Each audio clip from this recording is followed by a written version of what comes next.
इसी में आप सबको सलाम। खुदावंद आपको और आपके ख़ानदान को बरकत, सेहत और तंदुरुस्ती अता करे। मसीह यीशु नासरी के नाम से आमीन। हमारे लिए आज की अंजील मुकद्दस मत्ती के मुताबिक 7 बाब 21 आयत 24 से 27 आयत तक। जो मेरे आसमानी बाप की मर्जी पर चलता है आसमान की बादशाही में दाखिल होगा। खुदा बाप, बेटे और रूह कुद्दुस के नाम से आमीन।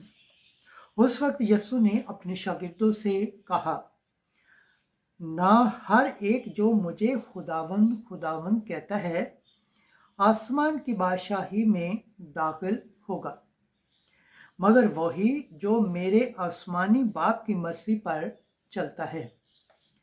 बस जो कोई मेरी ये बातें सुनता और उन पर अमल करता है वो उस अक्लमंद आदमी की मानद ठहरेगा जिसने चट्टान पर अपना घर बनाया और मींह बरसा और सैलाब आया और आंधियां चली और उस घर से टकराई, मगर वो ना गिरा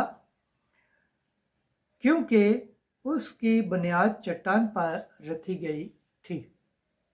लेकिन जो कोई मेरी ये बातें सुनता है और उन पर अमल नहीं करता वो उस बेवकूफ़ आदमी की मानद ठहरेगा जिसने अपना घर रेत पर बनाया और मींह बरसा और सैलाब आया और आंधियां चली और उस घर को सदमा पहुंचाया और वो गिर पड़ा और उसका गिरना हौलनाक हुआ।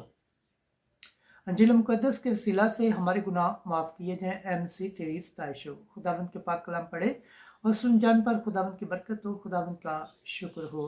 आमीन।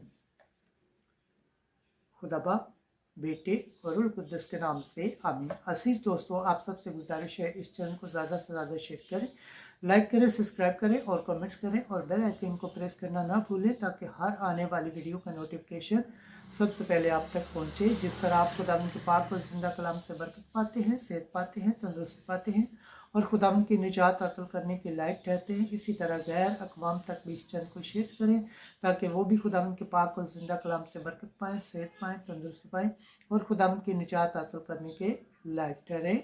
आमीन।